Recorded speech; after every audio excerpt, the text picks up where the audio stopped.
Hello friends, my name is Mohsin Mullah and I welcome you all to this video lecture. In this video lecture, we are going to see about economic load distribution between different plants in an integrated system considering the transmission losses. Friends, in the earlier video lectures, we had considered the cases in which we were talking about the load distribution among the different units of the same plant. Okay, we were just seeing how we can do the economical load distribution among the different units of the same plant. Suppose if a plant containing 4 units, how we are going to divide the demand in those 4 units so that the overall operation of the plant is economic. And there moreover we were considering the transmission line losses as negligible or zero. Without considering the transmission losses, we tried to obtain the situations or conditions at which economic operation of the plant is possible. Now we need to talk about a bigger picture of the power system, wherein different power plants working, you can say, situated at very long distances from each other. One is situated, say, at in Karnataka's Kaiga nuclear power plant. Another one is situated near some of the other hydel power plant which is far away from that particular nuclear power plant, but now both of them are generating electricity and that electricity needs to be supplied to the grid. So there comes the role of that integrated power system, where different power plants which are situated very long distance apart from each other will be working together to supply to the upcoming demands. So here particularly we consider the load dispatching is very essential here. Economic load dispatching of the overall power generated is very important. So this leads to the dispatch of power in an economic way so as to make the overall cost to be the minimum. Okay, so because since we are integrating all the plants to the same system, so it will become economic to operate the power system rather than operating individual plants. Okay, but now since we are considering the power plants which are situated far away from each other, then obviously the distance between the power plants will be larger. Say there is a power plant which is uh, power plant 1 which is here, then there is another power plant which is situated far away, and there is another third one power plant which is also situated very far away. Now what will happen? So this power plant, okay, so these are connected together and this is also connected together and they are commonly supplying to the grid. So therefore whatever distances are there, so there will be because of this transmission line, so this is the transmission lines, so there will occur the transmission line losses. In each of these transmission lines there will be losses, and since the distance is very large, the losses will be considerable amount of losses will be incurring in the system. So therefore we need to particularly consider the transmission line losses if you want to obtain the economic operation of the power system. Say this is the power plant 2, power plant 3, okay, for example. So we need to consider along with the total demand. Okay, so we know that the total load is considered at the total demand plus the losses in the transmission line together now needs to be considered for obtaining the total power generation, okay, which will be summation of the entire different power plants. Okay, so now to understand that economic operation, let us try to consider some terms and let us try to arrive at a mathematical expression which will be meaningful to make us understand how exactly that economical operation will happen. Okay, so let us write some lines for that. So let there be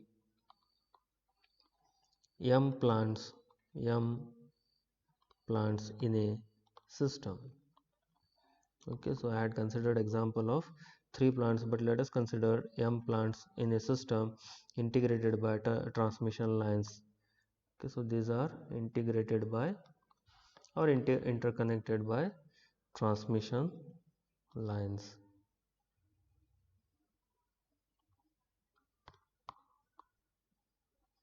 Okay, and transmission lines and tie. So to interconnect multiple plants, we need to use a tie. So let the different you can say power generation values as Pg1, Pg2, so on. For M plants, the value will be Pgm, be the generation output of the plants, and it is in megawatt. Okay, so it is in megawatt, and PD be the total load, and that is also in megawatt, and PL be the transmission losses line losses. Okay, so now we have total cost. Sorry,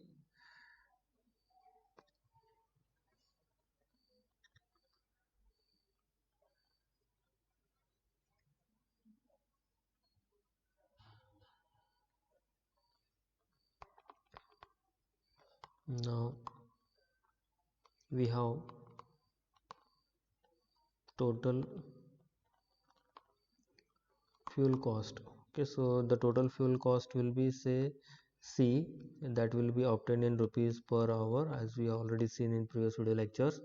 So this total fuel cost will be because of the fuel cost of the first plant, C1 of Pg1, then fuel cost of the second plant, which can be represented as cost for plant Pg2, plus so on. So how many plants are there? M plants are there, so cost of mth plant, okay, because of the generation of, you can say, generation of PGM power. So therefore this can be this can be represented as a summation. So let n be the variable indicating the number of plants starting from 1 to m, and it is the cost of nth plant into PGN. Okay, so that is the cost of cost of nth plant. Okay, so let this equation be 1, okay, which is C equal to, so simply you can write this as C. Then next, total the demand plus losses, this will be the total demand on the generating station, so that will be supplied by this sum of the total generation. So for M plants, sum is Pg1, Pg2, so on up to Pgm. This can also be represented as a summation. So let me just write this again. The variable be n is starting from first generation till mth plant generation, so m, and here it is the summation of generation, so Pgn. Let this equation number 2. Okay, so where here we can write, try to describe these things. Okay, so here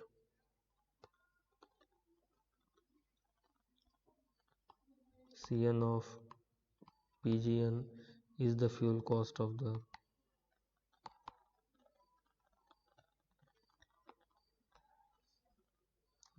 nth plant,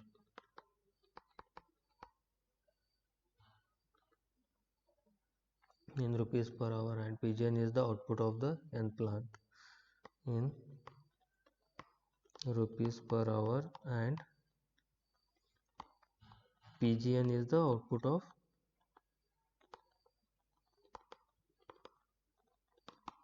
nth plant. Okay, and that is in megawatts. Okay, so since transmission line losses PL are function of bus voltage, so we know that the transmission line losses are the function of bus voltages.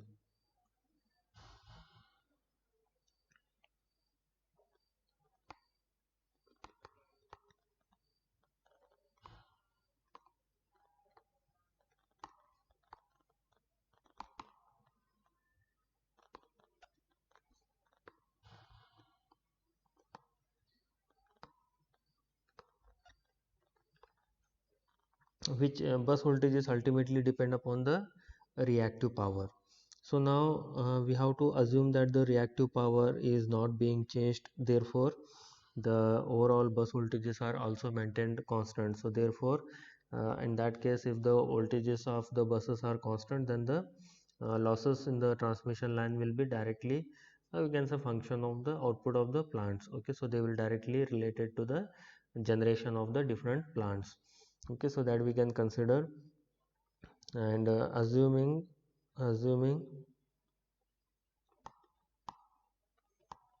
the line voltage to be constant,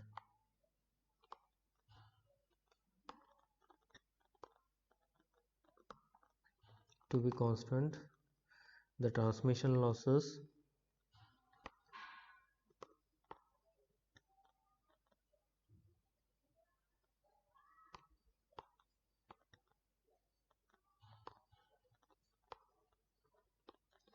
are functions of plant outputs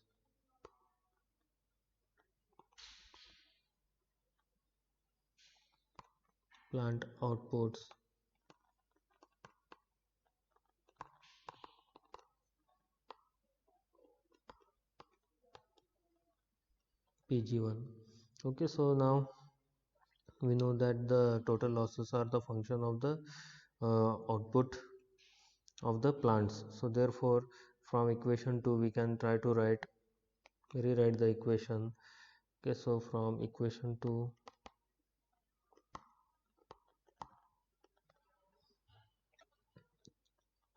we can write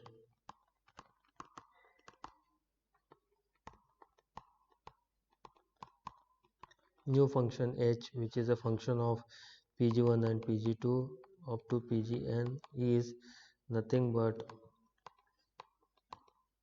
Pd plus Pl minus the summation of n equal to 1 to m Pgn.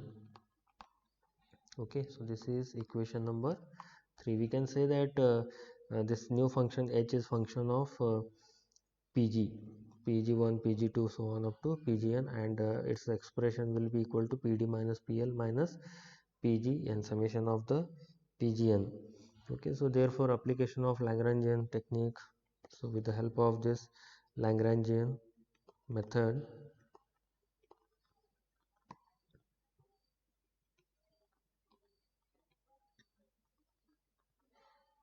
Lagrangian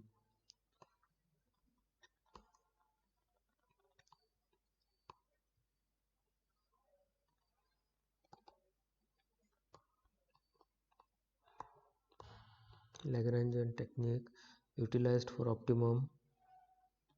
Okay, so Lagrangian techniques are basically used to obtain the obtaining optimal conditions of a particular multivariable function. So it will be very much helpful in obtaining that. So therefore you might already studied that in the third semester or fourth semester mathematics subjects. So let us now just try to use that application utilized for optimum or real power dispatch.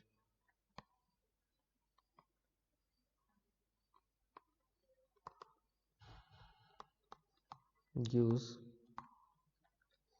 so let us indicate that as C star, as C plus that lambda into Lagrangian function Pg1 so on up to Pgn. Okay, where lambda is called as the multiplier,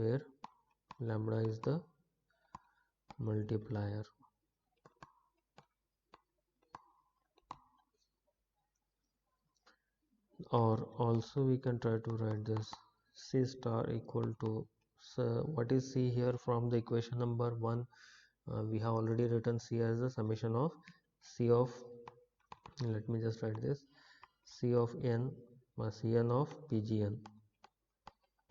Okay, plus lambda as it is. And what is h of this one? We have already written that earlier here, equation number 3. So let's just substitute that, lambda times Pd minus Pl minus summation equal to 1 to m Pgn. That is equation number 4. Differentiating the above equation, now to obtain the optimal condition we need to do the differentiation. So therefore differentiating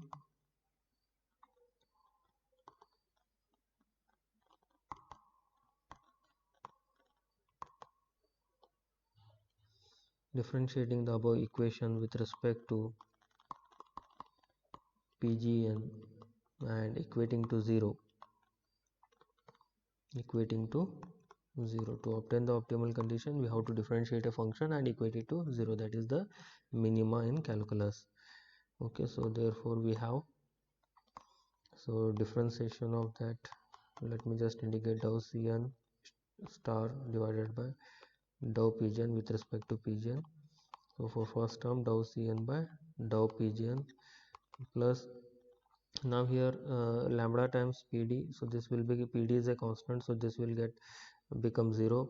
Then PL is a you can say variable, so therefore here there will be a variable or differential term that we will get dp dou PL divided by dou Pgn, as it is with respect to Pgn, and here it is Pgn, so it will become 1. So therefore only lambda will be multiplied, because here everywhere lambda into Pd, lambda into PL, lambda into that. So therefore here I can write lambda times, so first term is going to 0, so directly I will write for that dou PL,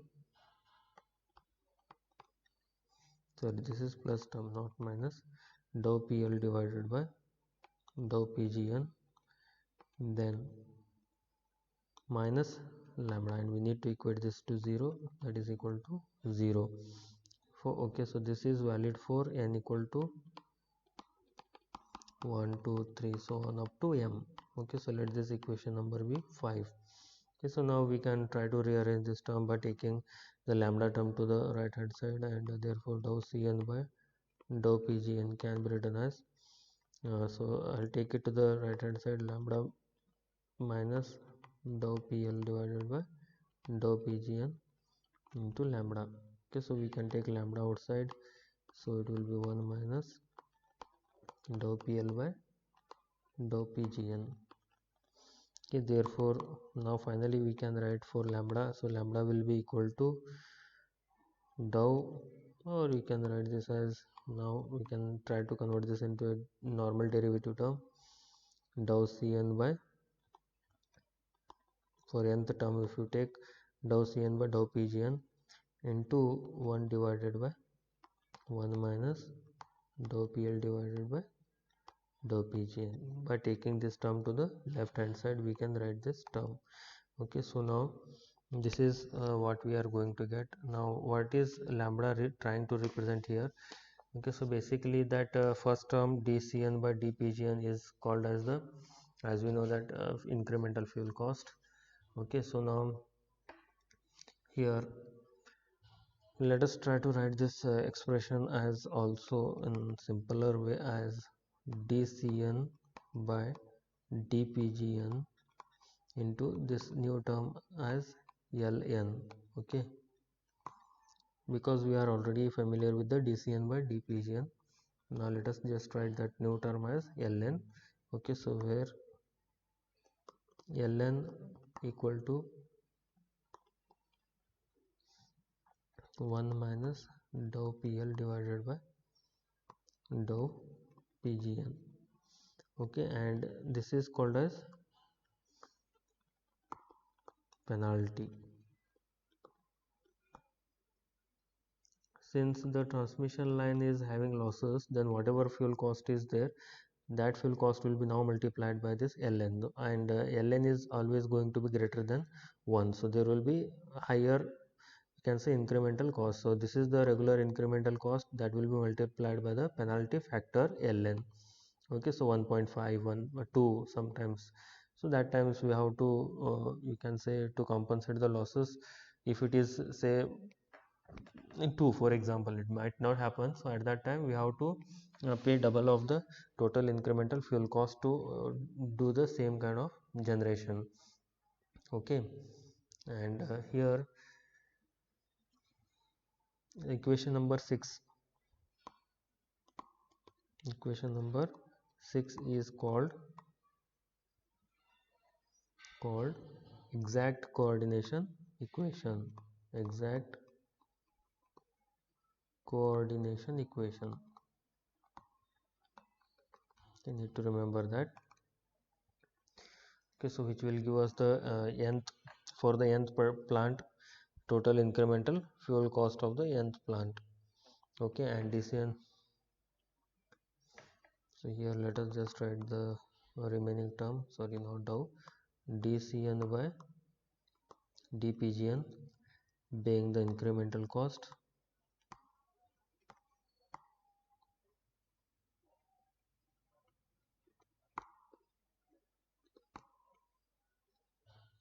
incremental fuel cost, and dow pl by dow pgn is known as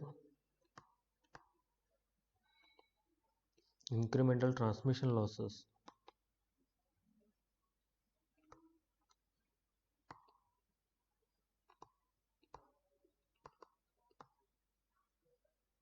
Incremental transmission losses. Okay, so in this particular video lecture, this much I wanted to convey. So in the next video lecture, so we'll continue from this onwards to obtain the optimum condition. Okay, or where we can try to obtain that condition when the overall you can say the cost of operation of the plant will be minimum. Okay, so till then, happy learning and thank you.